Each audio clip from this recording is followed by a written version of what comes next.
WhatsApp guys, आप लोग को पता ही है कि हनी ट्रैप का मामला आजकल कितना चल रहा है और पाकिस्तान तो उसमें धुरंधर हो चुका, मैं कहूंगा। तो भाई आज हम वीडियो देखने वाले हैं India's military secrets leaked to Pakistan. Pakistan को इंडिया के मिलिट्री सीक्रेट्स लीक हो गए। How DRDO scientist got honey trapped by Pakistan. तो काफी कुछ इस वीडियो के अंदर होगा। वीडियो होगी काफी मतलब वो फैक्ट तो नहीं, बाकी इंफॉर्मेटिव होगी। और यही चीज मैं कहता हूँ कि भैया सोशल मीडिया पे हनी ट्रैप और ये जो फ्रॉड स्कैम्स हो रहे हैं तो बच के रहो। और ये देखो जब डीआरडीओ साइंटिस्ट तक फंस रहे हैं इस चीज के अंदर, तो ओरिजिनल वीडियो का लिंक डिस्क्रिप्शन में गौरव ठाकुर भाई की वीडियो है। देखते हैं video 1 2 3 go. BrahMos missile, Astra, Bharat quadcopter, Akash जैसे सर्फेस टू एयर मिसाइल्स, तपास और रुस्तम ड्रोन, और सबसे इंपॉर्टेंट इंडिया का पावरफुल न्यूक्लियर मिसाइल अग्नि 6 जो अब तक ऑफिशियली रिलीज भी नहीं हुआ था। बट अनफॉर्चुनेटली इस सब के सीक्रेट्स पाकिस्तान के पास पहुंच चुके हैं और उन सीक्रेट्स को लीक करने वाले और कोई नहीं बल्कि खुद defence and research organisation DRDO के director and senior scientist Pradeep Kurulkar है। प्रदीप कुरुलकर को 3 मई को पुणे से गिरफ्तार किया था। उन पर आरोप है कि उन्होंने हनी ट्रैप में फंसकर पाकिस्तान को खुफिया जानकारी मुहैया कराई। ये बहुत बवाल हो रहा है अभी।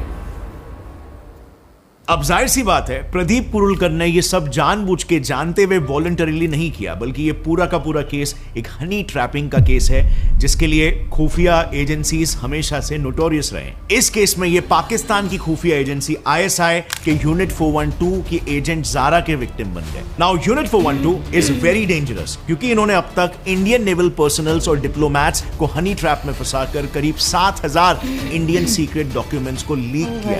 वेल, हेलो फ्रेंड्स, मेरा नाम है गौरव ठाकुर और आयरॉनिकली पिछले ही साल प्रदीप खुद डीआरडीओ के पुणे कैंपस में एक हनी ट्रैपिंग प्रोग्राम सेमिनार को होस्ट कर रहे हैं। और एक 2 मई 2023 का दिन है जब डीआरडीओ ने उनके अगेंस्ट कंप्लेन फाइल किया और अगले ही दिन मई 3 को उन्हें एस्पियोनाज यानी कि मुखबरी के चार्जेस पर अरेस्ट कर दिया गया। इस अरेस्ट के बाद केस को महाराष्ट्र एटीएस यानी एंटी टेरर स्क्वाड ने हाथों में ले लिया और ठीक 30 जून को प्रदीप कुरुलकर पर 1800 पेजेस की चार्जशीट फाइल की। वेल, प्रदीप जी का ये पूरा हनी ट्रैपिंग का केस पिछले साल जून से शुरू हुआ जब उनके व्हाट्सएप पर +44 यानी कि यूके के एक नंबर से मैसेज आया कि this beautiful Indian girl from London is a great admirer of the work you are doing for India. अब ये मैसेज अपेरेंटली जारा दास गुप्ता का था जो कि लंदन बेस्ड एक एनआरआई थी। फिर इस मैसेज के बाद प्रदीप और जारा के बीच में बातचीत शुरू हुई और एक दिन बातों बातों में जारा ने डिफेंस टेक को अपना पैशन बताया और उनके बारे में और ज्यादा सीखने की इच्छा प्रदीप से जाहिर की। इसके बारे में सुनकर प्रदीप जी जारा को गाइड करने के लिए तुरंत तैयार हो गए। उनके बीच इंडियन डिफेंस को लेकर लंबी बातें होनी शुरू हो गई और धीरे धीरे वो लंबी बातें इंटीमेट चैट्स में तब्दील होने लग गई। जारा प्रदीप जी को अपने ऑब्सीन वीडियोस और पिक्चर्स भेजना शुरू कर चुकी थी और इस सब से कुरुलकर का जारा के ऊपर इतना ट्रस्ट बढ़ गया था कि वो उसे अपने डेली रूटीन और क्लासिफाइड विजिटिंग प्लेसेस के बारे में भी बताने लगे जो आमतौर पर किसी भी ऑफिसर को अपने घर वालों को तक बताने की परमिशन नहीं होती। अब प्रदीप जी जारा की बातों से इतना इन्फैचुएट हो गए थे कि उन्होंने जारा से इंडिया के टॉप सीक्रेट जैसे कि defence equipments, BrahMos for example, कहां किन किन जगहों पर इंस्टॉल्ड है, अग्नि 6 मिसाइल्स कैसे बना, उसका टेस्टिंग स्टेटस क्या है, ये सब कुछ बताने लग गए। अब ये सब कम नहीं था कि एक दिन प्रदीप जी ने जारा से कहा कि वो उसे कुछ और चीजें मिलकर बताना चाहते हैं क्योंकि सारी चीजें वो ऑनलाइन नहीं बोल सकते। बेसिकली उन्होंने जारा पर पूरी तरीके से भरोसा कर लिया अंटिल दिसंबर 2022 जिस दौरान उन्हें यह समझ आ गया था कि वो शायद एक हनी ट्रैप में फंस गए हैं। इसके बाद उन्होंने जारा से बात करना बंद कर दिया तुरंत, मगर फंसने के डर से उन्होंने इस बारे में किसी भी हायर अथॉरिटी को इन्फॉर्म नहीं किया। मे बी फंसने का डर या मे बी एम्बेरसमेंट जो कि उन्हें करना चाहिए था। But it was too late. Intelligence wing को एक सस्पिशियस यूके बेस्ड नंबर मिला था जो डीआरडीओ से कंटिन्यूअस कांटेक्ट में था और जब इस पे और ज्यादा इन्वेस्टिगेशन की गई तब उन्हें पता चला कि उस नंबर का आईपी एड्रेस पाकिस्तान का है। अब ये पता चलते ही एजेंसी ने तुरंत डीआरडी को रिपोर्ट किया और फरवरी 2023 को उनके खिलाफ एक इंटरनल प्रोब इनिशिएट किया गया। इस प्रोब के इनिशिएट होते ही कुरुलकर ने जारा के साथ किए सारे चैट्स डिलीट कर दिए और उसका नंबर ही ब्लॉक कर दिया, जिसके बाद इन्वेस्टिगेशन के लिए कुरुलकर का फोन सीज कर लिया गया। लेकिन यहां पर सीज करने के बाद जब फोन की चेकिंग हुई तब पता चला कि उसमें एक व्हाट्सएप मैसेज था जिसमें लिखा था व्हाई डिड यू ब्लॉक मी। और फिर फर्दर इन्वेस्टिगेशन महाराष्ट्र के एंटी टेररिस्ट स्क्वाड विंग के हाथों में गया और आगे क्या हुआ ये तो हम सब जानते ही है क्या सच निकल कर आया। प्रदीप कुरुलकर पर 1800 पेजेस की चार्जशीट दर्ज हुई। इस चार्जशीट में एटीएस ने प्रदीप पर उस पाकिस्तानी इंटेलिजेंस ऑपरेटिव ज़ारा को इन सारे आर्म्स के बारे में इंफॉर्मेशन लीक, प्राइवेट कंपनीज के सीईओज की पर्सनल इंफॉर्मेशन लीक जो इंडियन गवर्नमेंट के साथ मिलकर डिफेंस टेक्नोलॉजीज डेवलप करते हैं, और स्ट्रेटेजिक ब्रह्मोस मिसाइल के डिप्लॉयमेंट बेसिस यानी कि किन किन जगहों पर ये मिसाइल्स डिप्लॉयड है उसे लीक करने के चार्जेस लगाए। इसके अलावा चैट्स में एटीएस के सामने यह भी आया कि प्रदीप ने ज़ारा को यह प्रॉमिस किया था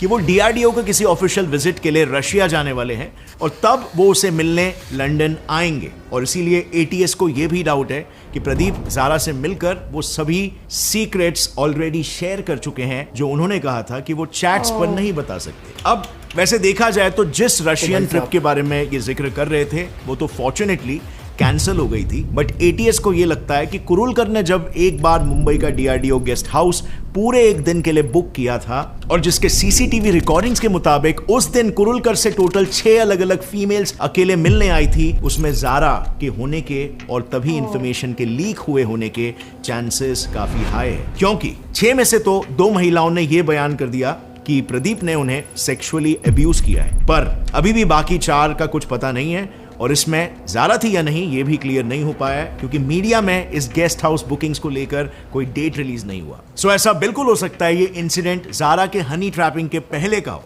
लेकिन उसमें भी फिर एक प्रॉब्लम है। फिर तो हाई चांसेस है कि इसी को देखकर आईएसआई ने प्रदीप कुरुलकर को अपने हनी ट्रैपिंग का विक्टिम बनाया होगा, क्योंकि कई एक्सपर्ट्स का यह मानना है कि पाकिस्तान की आईएसआई एक्चुअली इंडिया के हर एक ऑफिशियल को काफी स्ट्रेटेजिकली स्टडी करके ही आगे एस्पियोनाज ऑपरेशंस कैरी आउट करती है। अभी इसे स्ट्रेटेजिकली एग्जीक्यूट कैसे किया जाता है इस पर हम कुछ ही देर में डिस्कस करेंगे, लेकिन एटीएस ने चार्जशीट में यह भी मेंशन किया है कि प्रदीप से डेटा लीक इनवॉलंटरीली भी हो रहा था, क्योंकि ज़ारा ने उन्हें अपने फोन पर 2 एप्लीकेशंस डाउनलोड करने बोले थे जो असल में मालवेयर एप्स थे जिसकी मदद से प्रदीप के फोन में इंस्टॉल्ड हर एक इंफॉर्मेशन पाकिस्तान को जा रही थी। इसी मालवेयर की मदद से आईएसआई को एक इंपॉर्टेंट पावर पॉइंट प्रेजेंटेशन मिला जिसमें आकाश मिसाइल लॉन्चर और एक अननेम्ड एरियल व्हीकल यानी कि जिसका नाम अभी तक नहीं रखा गया था उसकी इंफॉर्मेशन भी पाकिस्तान को मिली। इससे बेसिकली ये बात तो साफ है कि पाकिस्तान ऐसे साइबर एक्टिविटीज और हनी ट्रैप्स लगाने में काफी माहिर हो चुका है, एंड यू वोंट बिलीव ऐसे हनी ट्रैपिंग को कैरी आउट करने के लिए उसने लिटरली एक एस्पियोनाज यूनिवर्सिटी ही खोल दी है। दरअसल इंडिया टीवी के मुताबिक इनके प्लान को प्रॉपर्ली एग्जीक्यूट करने के लिए आईएसआई ने रावलपिंडी में स्थित अपने आर्मी हेडक्वार्टर्स में यूनिवर्सिटी बनाई रखी है जहां पर वो लड़कियों को हनी ट्रैप करने की ट्रेनिंग देते हैं। इस पूरे ट्रेनिंग के लिए पाकिस्तानी गवर्नमेंट आईएसआई को पर एनम 3,500 करोड़ रुपीस का बजट एलोकेट करती है, और डेक्कन हेराल्ड के 2010 के आर्टिकल के अनुसार इंडियन ऑफिशियल्स को हनी ट्रैप करने आईएसआई 900 से ज्यादा विमेन को ट्रेन करते हैं जो मेजरली कॉलेज गोइंग गर्ल्स या सेक्स वर्कर्स होती है। इसमें थोड़ी और रिसर्च करने पर हमें यह भी पता चला कि आईएसआई ने अपने कमांड में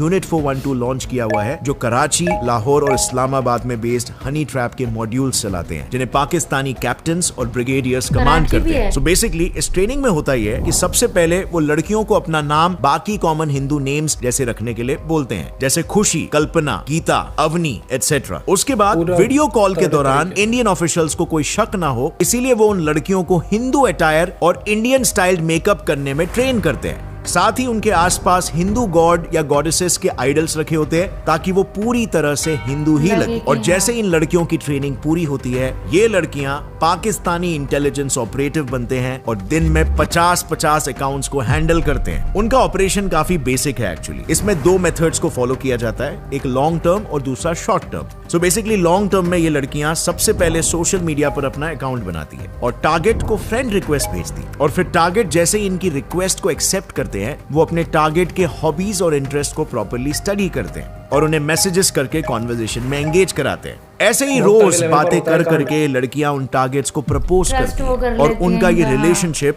इंटीमेट रिलेशनशिप में तब्दील हो जाता है। इसके बाद वो लड़कियां अपने टारगेट को खुद के ऑब्सीन पिक्चर्स और वीडियोस भेजती है और टारगेट का भरोसा जीतती है। इसके बाद से वो टारगेट नेचुरली उन पर ब्लाइंडली ट्रस्ट करने लगता है और वहां से शुरू होता है उनसे सारी कॉन्फिडेंशियल डिटेल्स निकालने का सिलसिला, जैसे कुरुलकर के केस में हुआ। जारा ने कुरुलकर को न्यूड्स भेजकर उनका भरोसा जीता और फिर उन्होंने सामने से ही सारी इंफॉर्मेशन उसे दे दी। इनफैक्ट इसी तरह से रवि प्रकाश मीरा से एक पीआईओ ने 40 डिफेंस के कॉन्फिडेंशियल लेटर्स लीक करवाए थे और माधुरी गुप्ता नाम के एक इंडियन डिप्लोमेट को भी अरेस्ट कर लिया गया जब वो पाकिस्तान के एक मेल पीआईओ को कई सारी सेंसिटिव इंफॉर्मेशन शेयर कर रही थी। पर इस सब के दौरान ये लड़कियां साइड बाय साइड अपने सभी वीडियो कॉल्स को रिकॉर्ड करती है और फिर इन्हीं रिकॉर्डिंग्स की मदद से वो उन्हें ब्लैकमेल करती है और उनसे सभी इंफॉर्मेशन फोर्सफुली निकलवाती है और यही है उनका शॉर्ट टर्म मेथड। मिसाल के तौर पर जैसे फरवरी 2018 में एक इंडियन एयरफोर्स के ग्रुप कैप्टन अरुण मारवा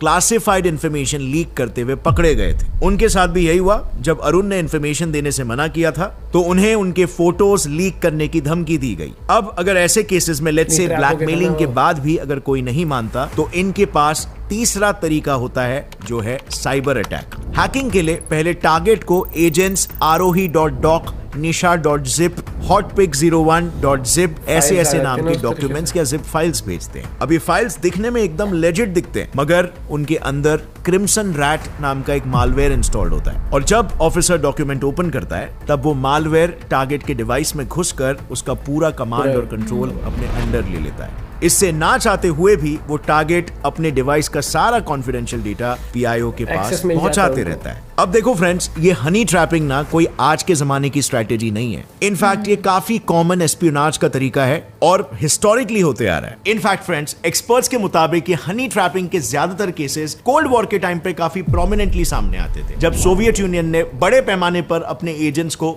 यूरोप और अमेरिकन सब कॉन्टिनेंट में तैनात किया था। सो ये हमेशा से एक काफी डेडली स्ट्रैटेजी रही है।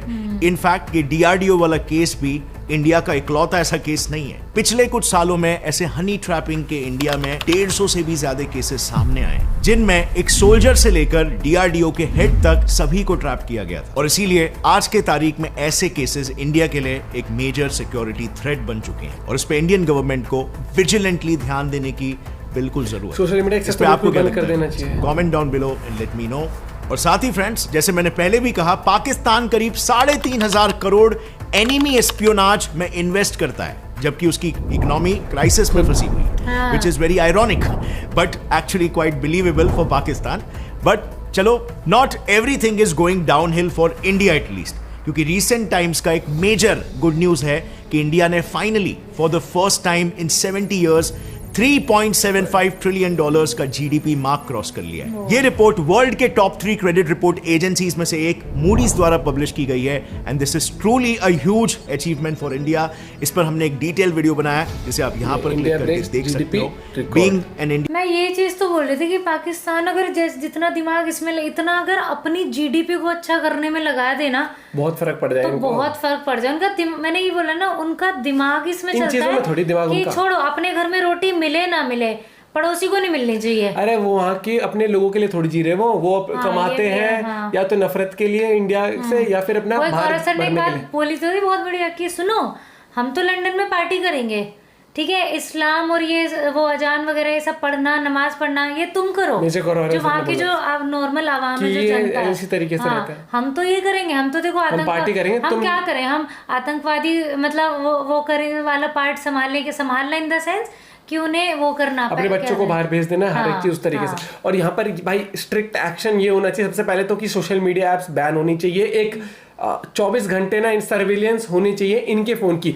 अब मतलब कि दूसरी कंट्री पाकिस्तान जैसा देश मालवेयर डाल के हमारे फोनों को सर्विलेंस कर रहा है, उससे बेटर है कि हम लोग अपने लोगों की सर्विलेंस उस तरीके से करें कि किसी भी तरीके से ऐसा ना हो पाए। मुझे लगता है भाई ये होता है, ये देखो क्या होता है, एंड ऑफ द डे लड़के हैं, लड़के लड़कियों की भावनाओं में पिघल जाते हैं, वो हो गया जो भी हो गया। लेकिन मुझे लगता है कि यहाँ देश की सिक्योरिटी की बात है, इतना तो ग्रूमिंग हमें होनी चाहिए कि आप किसी से कोई भी डिटेल ऐसी ना शेयर करो। उन्होंने खुद ही बोला ना, उसमें भी गए थे प्रोग्राम में, हनी ट्रैप का वो पूरा जो सेमिनार में गए थे, खुद सेमिनार दिया था।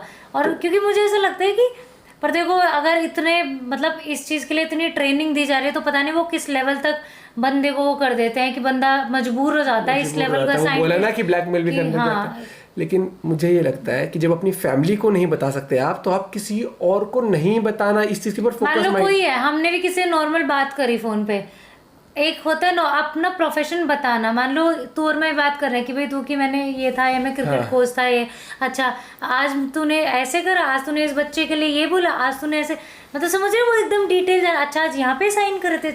ये बहुत अलार्मिंग सिचुएशन है, और ऐसे हनी ट्रैप वाले मामले कई बार सामने आ चुके हैं। और मुझे लगता है कि भैया अब इट्स हाई टाइम कि बहुत तगड़े लेवल पर वो क्या कहते हैं, सर्वेलेंस इंडिया के लोगों की खुद इंडिया करे। पाकिस्तान की इन चीजों का इसलिए नहीं कर सकते, एक आदमी को होता है ना, है मैं ऐसा कर दूंगा तो मेरे देश में, उसे अपने देश से मतलब ही नहीं है, जो वहाँ के जो ये ISI या वहाँ के जो भी है उनको दुश्मनी निकालने से मतलब है इंडिया से। है कि हम अच्छा वो तो भूखे मर नहीं रहे, कोई नहीं, देश में हमारे कुछ भी हो जाए, हम ये गंदगी फैलाएंगे हर जगह, तो वो पीछे हटेंगे नहीं। तो उससे बेटर है इंडिया को ही कुछ ऐसे मतलब मेजर्स लेने पड़ेंगे। आपका इस बारे में क्या पॉइंट ऑफ व्यू जरूर बताइएगा। मिलते हैं आपसे वीडियो के साथ, बाय बाय, टेक केयर।